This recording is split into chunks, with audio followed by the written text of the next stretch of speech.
Hey guys, Zaxby Sauce, aka Confused Insurgent here.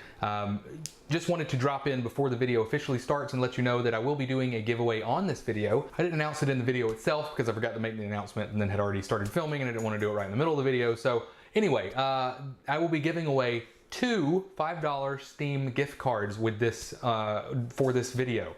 So two people will win a $5 Steam gift card. I'm not going to do a GPU giveaway because those are going to stay on the Will It Game episodes, but on Hardware Help I will do occasional small giveaways of things of that nature. Steam gift cards, maybe small parts here and there, so on and so forth. So make sure to drop a comment down below. I will randomly select two people and you will win a $5 Steam gift card, which I will send to you digitally through Steam. So without further ado, let's jump straight into the video itself and you will see me after this jump cut. What's up guys, Zaxby Sauce, aka Confused Insurgent here, and welcome to a brand new series called Hardware Help. In this series, I'm going to go over common, well, and some not so common tasks that you may want to or need to undertake in your role as a PC user slash video gamer. Since the other tech-focused series on the channel is Will It Game, I thought we would start out with some GPU-related tasks. So we have here a GTX 950, which you may recognize as one of the ones that's going to be given away in the giveaway that ends at the end of this week, so keep an eye out for that. And we also have an R9 380. The 980, however, has exhibited a few problems. When it heats up enough into the 70C-ish range, it actually turns off. The video output turns off entirely. I don't think that it's likely to be something that's going to be fixed with just reapplying thermal paste and reseating the GPU heatsink, but I was going to try it regardless as the first step in troubleshooting. So I thought what we will do is we will take off the GPU heatsink fan assembly from both of these cards, so you could see, you know, one kind of OEM style cooler and one aftermarket board partner ramped up style cooler, how they are removed and the similarities and differences involved there. So we'll take that off, we'll remove the thermal paste that's included by the manufacturer, and then we'll reapply new thermal paste, and then we'll put the heatsink fan assemblies back on, and we'll see if the temperatures are improved at all by that process. You will need a few things in your arsenal, your toolkit if you will, in order to accomplish something like this. The first thing you're going to need is a graphics card. So that should be fairly obvious, and I'm going to see if this twin camera thing I got going here works. So there's the 950, a nice close-up of that, and there is the R9 280. So there's both of those. Then we have the magnetic parts tray. This is pretty much a lifesaver. I actually only got this a few years ago is when I started using these magnetic parts trays. Before that, I kind of just sat the screws on the table, and then what you would have is the screws would roll off if the table wasn't perfectly flat, or you'd accidentally knock them off, and especially if you're working on carpet.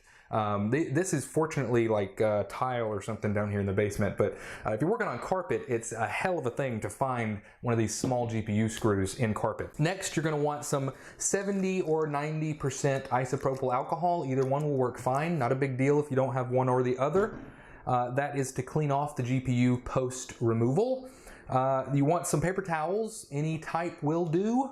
You don't need any super thick or name brand or whatever, it doesn't matter. We're going to throw it away as soon as we're done with it anyway. Also, you will need some sort of thermal paste, and this is one of those, unlike the two previous ones, you really want name brand and you want high quality stuff. In general, the more expensive, the better it's going to work. It's going to have better conductive properties. Now, by better, I mean you could be talking at most like a couple degrees Celsius difference, but if you're doing this in the first place, that's probably a number you might care about. Also, you could consider getting some liquid metal type thermal material. I'll go over in a future video how to do something like that and why you would want to.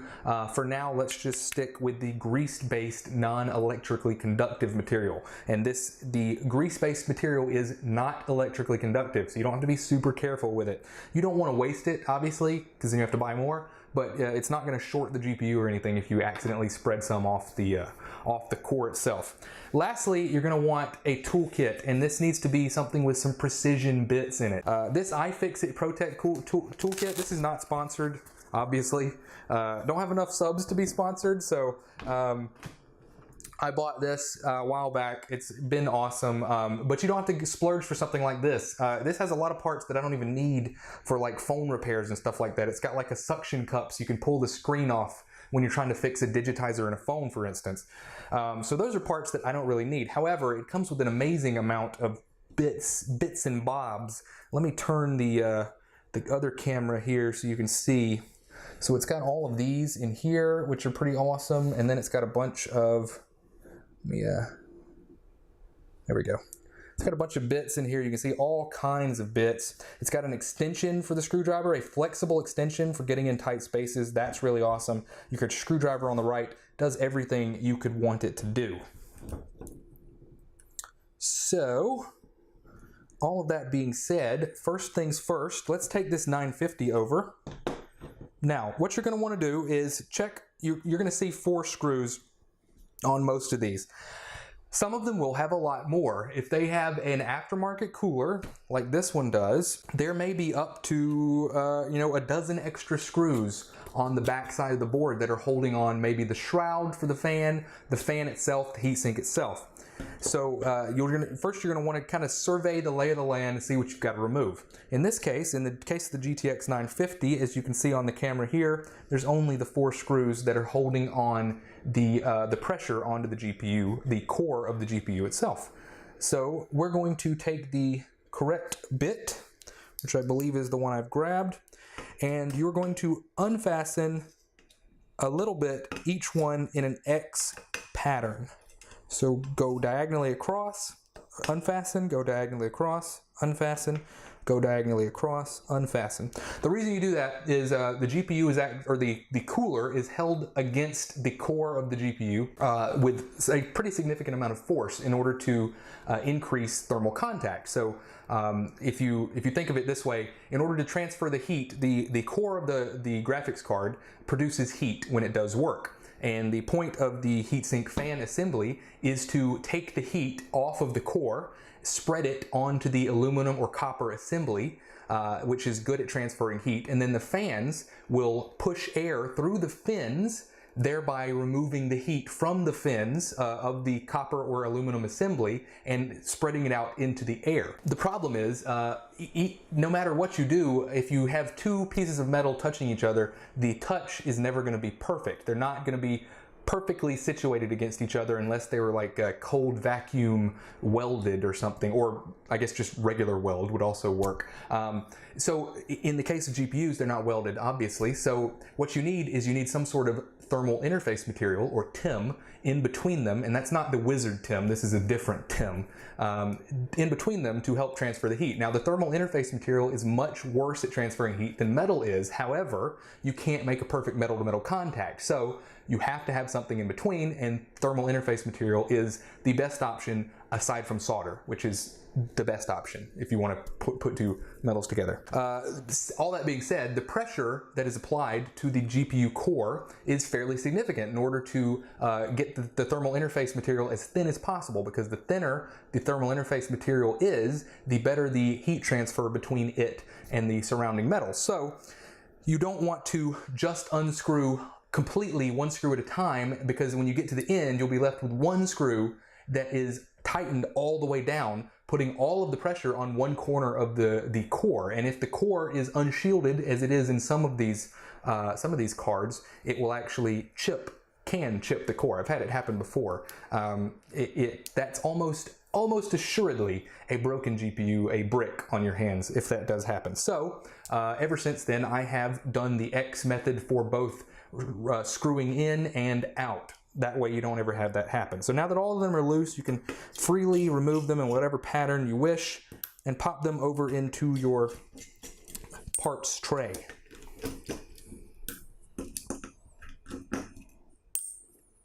Now that that's done, it may come off easily or it may not. It depends on how hard and It depends on how viscous and solidified the thermal interface material that was used by the manufacturer is on it. So I'm just going to, boop, easily enough, just picked it right up. And that is a GPU with the heatsink and fan off. And you can see on the left is the heatsink with the thermal interface material on it. And on the right, that's actually the GPU right there. So you can take a look at that. So right there, that has the gray stuff on it, is the core of the chip. And around this is just electrical tracings, connectors that are going to the PCB. And this entire assembly, this blue board around it, is the PCB. And then you've got other parts in here. You've got your RAM modules right here. So that's actually the VRAM that holds the data. The GPU is responsible for processing. You've got voltage. These are capacitors here, and you've got these look like chokes maybe for the VRMs back here. Normally you have your VRMs back here on most high-end cards. I guess in the 950 they didn't do that way. You can see it has 2 more RAM chips on the back. Not really a reason to do that. They're not even in the same places, so you're actually just spreading the heat out even more unnecessarily. I think it would have been smarter to put them here and here, honestly. Regardless, it doesn't matter. They work fine either way. So now that that's done, you can pull this cable off the fan. Just pull it until it disconnects. As you can see, it's just a little 4-pin fan on this one, and now you can set that to the side. Now you're going to want a scraper of some sort. In this case, I have this scraper here. So what you're going to do is take the GPU and just scrape off the easy stuff. Take the fan, I should say, scrape off the easy stuff and just kind of sit that off to the side. It is going to get everywhere, and it does like to stick onto appendages, so that you're just going to have to deal with that. Now you're going to take the GPU and do the exact same thing. Make sure this is, there we go. You just want to get off the crud so that the paper towel has an easier time removing it. Don't be forceful, and make sure whatever you use to scrape is plastic, because if you cut into this PCB down here, you will be in a world of hurt. And by that I mean you just have to get a new GPU. So, I mean, I guess depending on what you feel is a world of hurt, probably should have just wiped that off on a paper towel regardless. Okay, so now you're going to take your paper towel, and with it, before wetting it with alcohol, just do a quick pass, light touch, quick pass. Just make it a little shiny. See that? A little bit of shine on that. Do the same thing on the fan. And this fan has had some paste applied to it for quite a while, so it's not going to come clean by itself. You're going to need the alcohol for the next step. Now you're going to take your paper towel, and you're going to take your isopropyl, the paper towel is going to almost fall off the table. You're going to take your isopropyl alcohol, which has been sealed for my protection. So thank you. Okay. Boy, it really has been sealed. So get that seal off there. Jesus Christ. I'm breaking the 7 seals here. Okay, there we go. All right. Now that that's done, wet your paper towel just a scooch with that isopropyl alcohol. Take your GPU, make a few passes with the wet paper towel. Hear that squeaking? It's a good sound. You can blow on it to evaporate the alcohol, and there you have it. Look at the shine on that. You can even see me back here in the shine. Now, you're not going to get that kind of shine, especially on this heatsink, because this is aluminum. But regardless, just go in kind of circles, back and forth, left and right. There are going to be grooves in cheap aluminum heatsinks like this, so some of the paste is going to kind of sit down in the groove, and it's going to be hard to get it out. You're going to want to go in basically every direction you can go in order to get that stuff out of there. That's about as good as it's going to get. That's not bad. That is not bad at all. Now that that is done, you are going to take your thermal interface material. In this case, I have Arctic Silver 5, one of the better brands out there. Also, Thermal Grizzly, they do good work, but Arctic's been around for a lot longer than they have. And, you know, Arctic's a trusted brand. So if you get an Arctic TIM instead of thermal grizzly, that's fine. It'll work just as well. Arctic does not make the liquid metal though, so you will need to go to thermal grizzly for liquid metal. So what you're going to do is place a small dollop of paste on the actual core. Let me see if I can get down here so you can see what I'm doing. So I'm going to have to do this with one hand.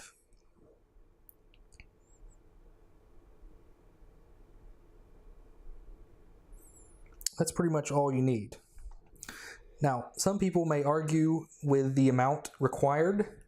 However, it has been proven time and time again that as long as you don't have too little, the application method doesn't matter. You can do an X, you can do a T, you can write your entire name in thermal paste if you want to. You can put a grapefruit-sized dollop of thermal paste on here. As long as you don't have too little, it's probably going to end up being fine, and your temperatures are going to be exactly the same. So don't let anybody get an elitist attitude with you and be like, you got to do the X, or you want a little line or something, unless the manufacturer of the heatsink specifically calls for a specific method of application.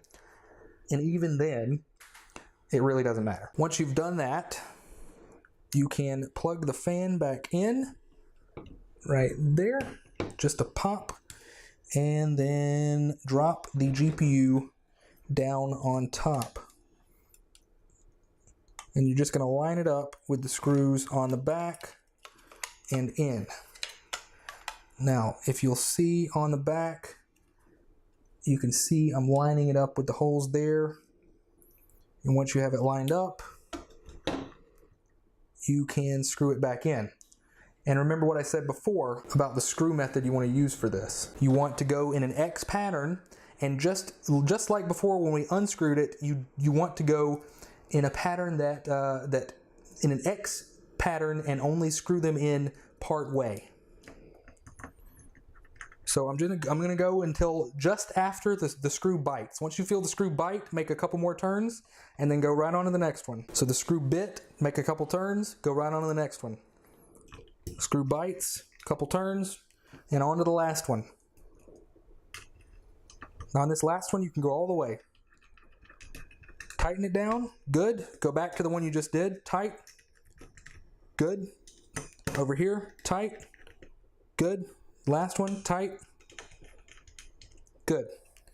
You now have replaced the thermal interface material on a GPU. This 950 is ready to go. Now quickly, I will demonstrate the same rough method on this R9 380. So again, X pattern, loosen.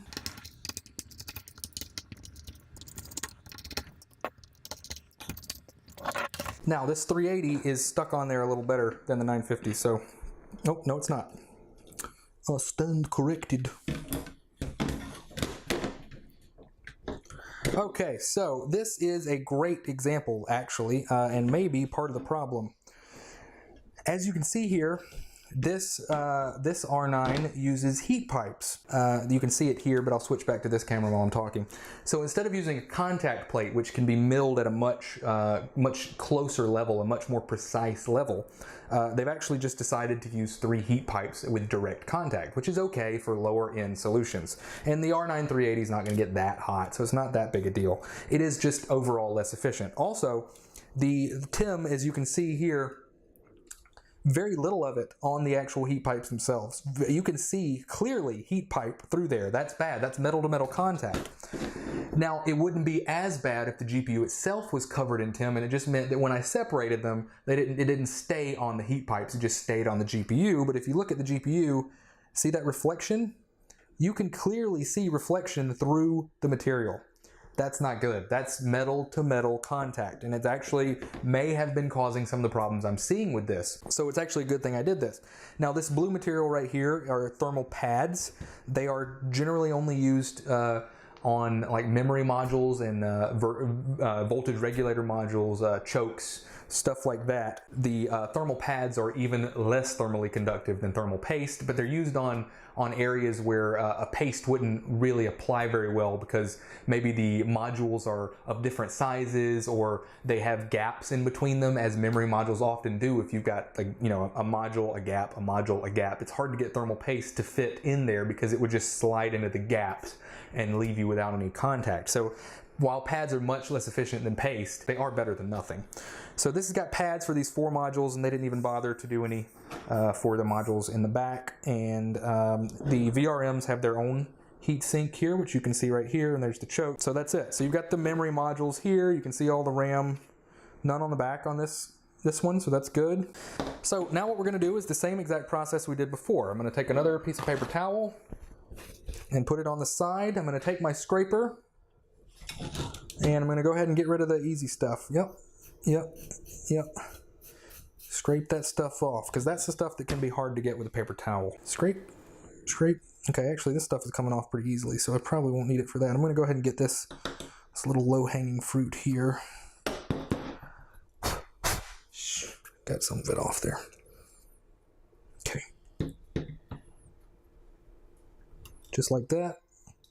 Just like that.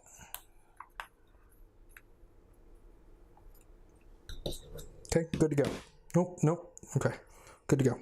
And we'll clean up a little bit of this paste laying around here. Okay, now that we've done that, exact same process as it was before. Just take the paper towel, get as much off as you can dry. Perfect. See that? Quite a bit on there. And this one, same idea. Light touch. That's great. You don't have to get it clean the first try. You're just trying to get enough off that the alcohol can do its job.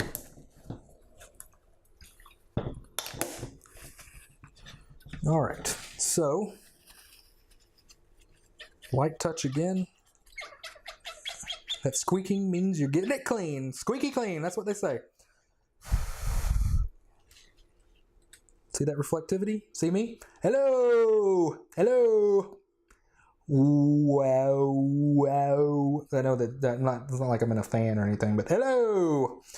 So that's good. That's reflectivity. That's what we want. Now we'll go back to the heatsink fan assembly, and we will do the same thing. And I'm going to go left to right first to get in between those gaps in the heat pipes. Then I'm going to go in a circle, up and down a little bit. Really get some elbow grease in on this one. You're not going to hurt it, so just get some good grease on there.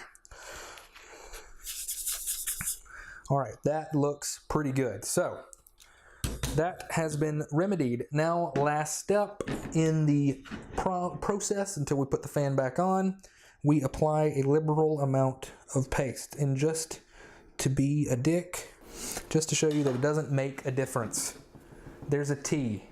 And my best attempt at a T. Nobody uses the T method. Nobody uses the T method. Okay? There's no such thing as the T method as far as I'm aware, but I put a T on there because, like I said, it doesn't matter. Do whatever you want. Just put a reasonable amount of paste on there, and that was actually probably too much, but I wanted to prove the point.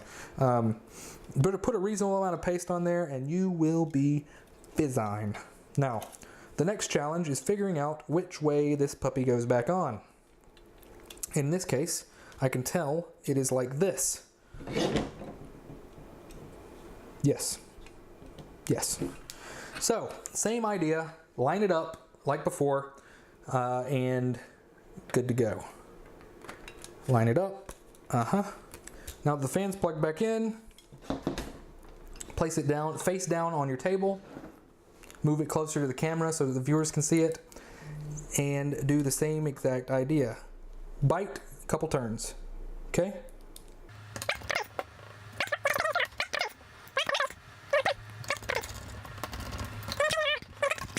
All right, and that's all there is to it. Both of these cards are now ready to go. I can plug them back into my test bench, and especially I'm actually pretty curious now seeing how little thermal interface material was left on the R9 380. I am a little more hopeful that that might have fixed the problem. So I'm kind of I'm anxious to plug it into my test bench and see if that has resolved the issues.